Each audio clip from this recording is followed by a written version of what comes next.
अस्सलामुअलैकुम वरहमतुल्लाहि वबरकातुहू। दोस्तों, कैसे हैं, क्या हाल है। उम्मीद करता हूं कि खैर व आफियत से होंगे। दोस्तों, इस वीडियो में हम आपको छोटे छोटे शब्दों का मतलब बताएंगे और उसको जुमलों में कैसे तब्दील किया जाता है, कैसे बातें किया जाता है, कैसे किसी की बातों को समझा जाता है, हम आपको बताएंगे। इसलिए हम आपसे रिक्वेस्ट करते हैं कि वीडियो को आखिरी तक देखिएगा। एग्ज़ाम्पल मैंने दिया है यहाँ कि आज घर में कोई नहीं है, तुम आओ। ये एक एग्ज़ाम्पल हो गया। लेकिन इसी को अगर हम दूसरे तरीके से बोलते हैं कि आज घर में कोई नहीं है, तुम आ जाओ, दोनों का तर्जुमा में कुछ डिफरेंस आएगा। इसलिए कि आओ को अरबी में कुछ और कहते हैं और आ जाओ को अरबी में कुछ और कहते हैं। ये चीज़ हम आपको बताएंगे, इसका हम आपको वीडियो के आखिरी में इसका मतलब बताएंगे। उससे पहले मैं आपसे रिक्वेस्ट करता हूं कि आप हमारे चैनल पे नए हैं या पुराने हैं, चैनल को सब्सक्राइब नहीं किया है तो चैनल को सब्सक्राइब कर दीजिए, वीडियो को लाइक कीजिए और अपने दोस्तों में भी शेयर कीजिए। हमारे पास बहुत से ऐसे भाई कमेंट करते हैं, मैसेज करते हैं व्हाट्सएप पे, कहते हैं कि भाई हमारा कोई यहाँ पे नहीं है जो हमको सपोर्ट कर सके, तो थोड़ा आप हमारी सपोर्ट किया कीजिए। ये चीज़ का मतलब क्या होता है, ये चीज़ का मतलब क्या होता है, लोग हमसे पूछते रहते हैं, तो हम कितने लोगों को हम भी जवाब देंगे। खैर अल्हम्दुलिल्लाह जवाब मैं सभी का देता हूँ जब हमको वक्त मिलता है। तो ये आप पे भी फ़र्ज़ बनता है कि आप अगर जो सीखे हैं वो दूसरों को सिखाएँ, क्योंकि हमारा इस्लाम जो है वो कहता है जो तुम सीखो हो दूसरे को सिखाओ, यानी इल्म सीखना और सिखाना दूसरे हर आदमी पर फ़र्ज़ है। तो चलिए अब हम वीडियो को शुरू करते हैं। जैसे आज घर में कोई नहीं है, तुम आओ।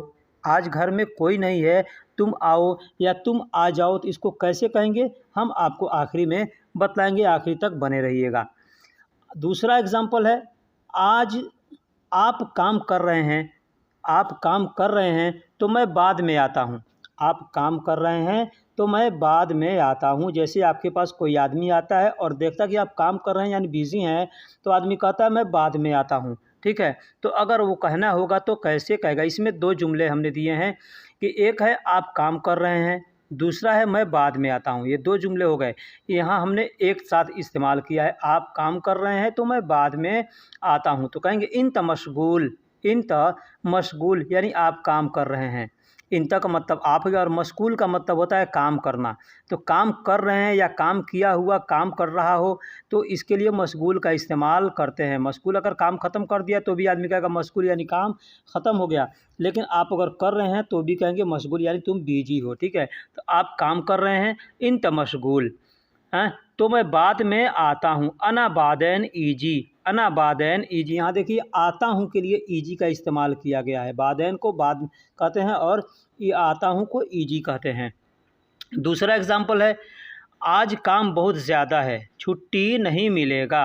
आज काम बहुत ज़्यादा है, छुट्टी नहीं मिलेगा। आप कहीं काम करते हैं और वहाँ जाते हैं अपने मुदीर के पास, कफ़ील के पास या किसी के पास, कहते हैं कि मुझको छुट्टी चाहिए, तो आदमी क्या कहता है, आज काम बहुत ज़्यादा है, छुट्टी नहीं मिलेगा या इसलिए छुट्टी नहीं मिलेगा। इस तरह से आदमी कहता है तो कहेगा अल-यौम मतलब आज, अल-यौम मतलब आज काम बहुत ज़्यादा है। शुगुल जहमा, शुगुल जहमा, अगर जहमा कह दिया तो मतलब काम बहुत ज़्यादा यानी जाम है, ज़्यादा जाम है, काम ज़्यादा है।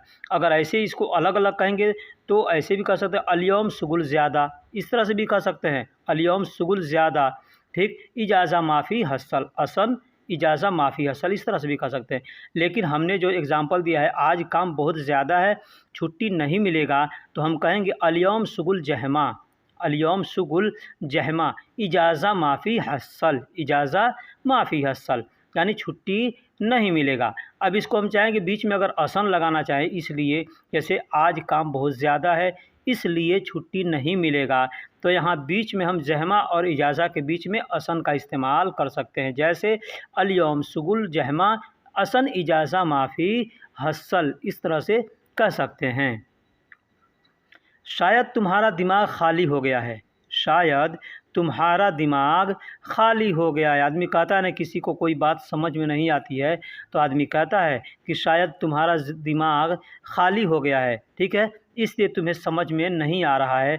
तो अगर कहना होगा तो हम क्या कहेंगे, कहेंगे इम्किन, मुमकिन, मुमकिन। देखिए इम्किन भी कह सकते हैं और मुमकिन भी कह सकते हैं। इम्किन का मतलब भी होता है शायद और मुमकिन का मतलब भी होता है शायद। तो मुमकिन इन तमुख फादी, मुमकिन यानी शायद, इंत मतलब तुम्हारा, मुख मतलब दिमाग, फादी मतलब खाली है या खाली हो गया है, इस तरह से कहना होगा। तो कहेंगे मुमकिन इंत मुख फादी, या इम्किन इम्किन भी कह सकते हैं इंत मुख फादी, यानी शायद तुम्हारा दिमाग खाली हो गया है, इसलिए तुम्हें कोई बात समझ में नहीं आती, इसलिए तुम्हें कोई बात समझ में नहीं आती। तो कहेंगे असन इंता, असन मतलब इसलिए, इंता का मतलब तुम्हें, अहद कलाम यानी कोई बात, अहद कलाम मतलब कोई बात यानी एक भी बात, तो अहद कलाम कह देंगे, मतलब कोई भी बात या एक भी बात, है ना। माफ़ी मतलब नहीं है, फ़हम मतलब समझ, ईजी मतलब आती। तो हम इसको अरबी का अल्फाज जो भी है उसको आगे पीछे भी करके बोला जा सकता है, ठीक है। लेकिन तर्जुमा जब किया जाता है तो अपने अच्छे तरीके से समझने के हिसाब से, या किसी दूसरे को भी अच्छे से समझ में आए, इस तरह से तर्जुमा किया जाता है। तो हमने लिखा है अरबी में असन इंत अहद कलाम माफ़ी फ़हम ईजी, और उसको हिंदी में तर्जुमा किया है, इसलिए तुम्हें कोई बात समझ में नहीं आती। तो इस तरह से आप भी बोल सकते हैं, इससे बोला जाता है। बोलने का कई तरीका होता है, कोई एक ही चीज़ को दूसरे तरीके से बोलता है, कोई एक ही चीज़ को दूसरे तरीके से बोलता है, ठीक है। बहुत से ऐसे अल्फाज हैं जो कि आप एक चीज़ का मतलब दो होता है, जैसे मिन का मतलब से भी होता है, मिन का मतलब कौन भी होता है, ठीक है। तो कोई मिन बोलता है से के लिए, कोई मिन बोलता है कौन के लिए। फ़ी का मतलब है भी होता है, फ़ी का मतलब में भी होता है। कोई बोलता है फ़ी है के लिए, कोई में के लिए। तो इसके लिए आपको ये सब समझने की ज़रूरत है। दूसरा एग्ज़ाम्पल है, जाओ मेरे लिए एक गिलास पानी लाओ, जाओ मेरे लिए एक गिलास पानी लाओ। तो क्या कहेंगे, जीब रो। अब यहाँ देखिए, जाओ को अरबी में रोह कहते हैं और लाओ को अरबी में जीब कहते हैं। तो यहाँ हमने शुरू में दिया है जीब रो, और तर्जुमा में आखिरी में है लाओ, है ना। तो जीब का जो हिंदी है वो लाओ आखिरी में दिया है। तो क्या कहेंगे, इसको इस तरह से हम बोल सकते हैं, कैसे, जीब रोह ली अना यानी जाओ मेरे लिए, है ना। जीब रोह ली अना वाहिद कांसा मोया। कांसा का मतलब होता है गिलास को अरबी में कांसा कहते हैं, या कोई भी सामान ऐसे छोटा मोटा है उस पर पानी हम रख रहे हैं तो उसको कांसा कह सकते हैं, लेकिन कांसा का मतलब गिलास होता है। जाओ मेरे लिए एक गिलास पानी लाओ, तो जीब रोह, इस तरह से हम कहते हैं जीब रो, यानी जाओ लाओ, ली अना वाहिद कांसा मोया, इस तरह से कह सकते हैं। ऑफिस का टेबल टूटा हुआ है, तुमने नहीं देखा। ऑफिस का टेबल टूटा हुआ है, तुमने नहीं देखा। यहाँ पे टेबल की जगह पे आप कोई भी सामान लगा सकते हैं, ठीक है। ऑफिस का कांच टूटा हुआ है, या घर का कांच टूटा हुआ है, दुकान का कांच टूटा हुआ है, दुकान का टेबल टूटा हुआ है, या फला आदमी का, ऐसे आदमी कुछ भी कर सकता है। तो यहाँ हमने एग्जाम्पल दिया है, ऑफिस का टेबल टूटा हुआ है, तुमने नहीं देखा।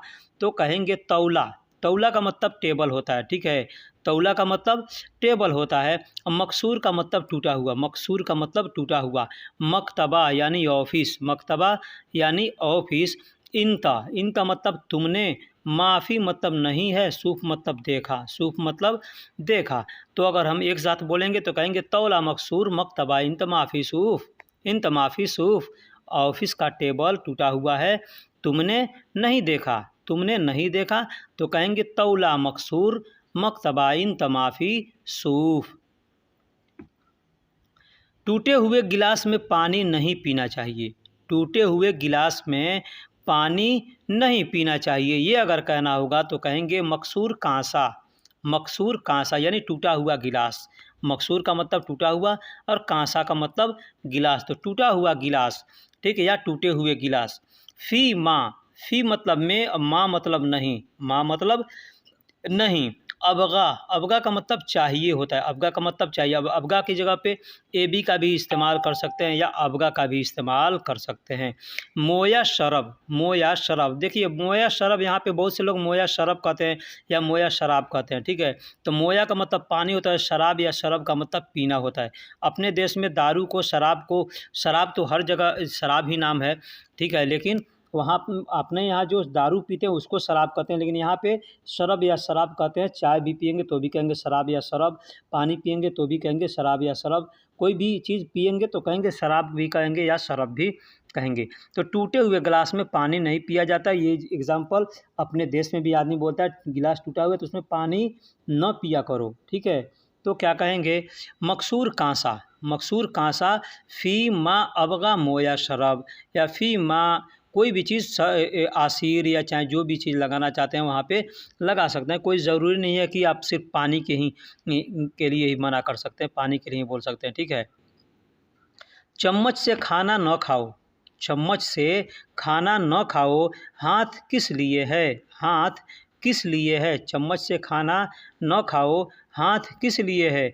मा अक्किल मिनल गप्सा, गप्सा, गप्सा, फ़ी लैश यदुन, फ़ी लैश यदुन, फ़ी लैश यदुन, यानी फ़ी लैश, फ़ी का मतलब है होता है और लैश का मतलब किस लिए या क्यों, यदुन का मतलब हाथ होता है, यदुन का मतलब हाथ, यद का मतलब हाथ होता है और यदुन का मतलब दोनों हाथ। यहाँ हमने दोनों हाथ के लिए इस्तेमाल किया है कि आप दो हाथ है आपके पास, चम्मच से क्यों खा रहे हो, ठीक है।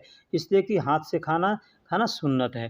तो चम्मच से खाना न खाओ, हाथ किस लिए है, तो कहेंगे माँ अक्किल, यानी खाना न खाओ, न खाओ, मिनल, मिनल मतलब मिन का मतलब से होता है और अल गप्सा यानी चम्मच। यहाँ पे हम अगर एक में मिला के बोलेंगे मिन अल गप्सा तो होगा से और चम्मच, ठीक है। तो लेकिन हमने अलग अलग दिया, मिनल गप्सा लिखा है, फ़ी लैश यदुन यानी हाथ किस लिए है, इस तरह से बोल सकते हैं। आज घर में कोई नहीं है तुम आओ, आज घर में कोई नहीं है तुम आ जाओ या तुम आओ। मैंने पहले शुरू में जो एग्ज़ाम्पल दिया था, जुमला दिया था कि आज घर में कोई नहीं है, आओ या आ जाओ। यहाँ पे दो हमने सेंटेंस बताया था। आओ को अरबी में ताल कहते हैं और आ जाओ को ईजी कहते हैं। आ जाओ को ईजी का अगर कहेंगे आ जाओ तो कहेंगे ईजी, ईजी यानी आ जाओ, या अगर तो कहेंगे आओ तो कहेंगे ताल। अब यहाँ पे देखिए, कोई हमको बुलाता है तो भी हम कह सकते हैं ईजी मतलब आ रहा हूँ, तो ईजी आ रहा हूँ, आ रहे हो, आते हो, आऊँगा, ये सब के लिए इस्तेमाल किया जाता है। अगर आप ताल का इस्तेमाल करेंगे तो भी कोई गलत नहीं होगा, ठीक है।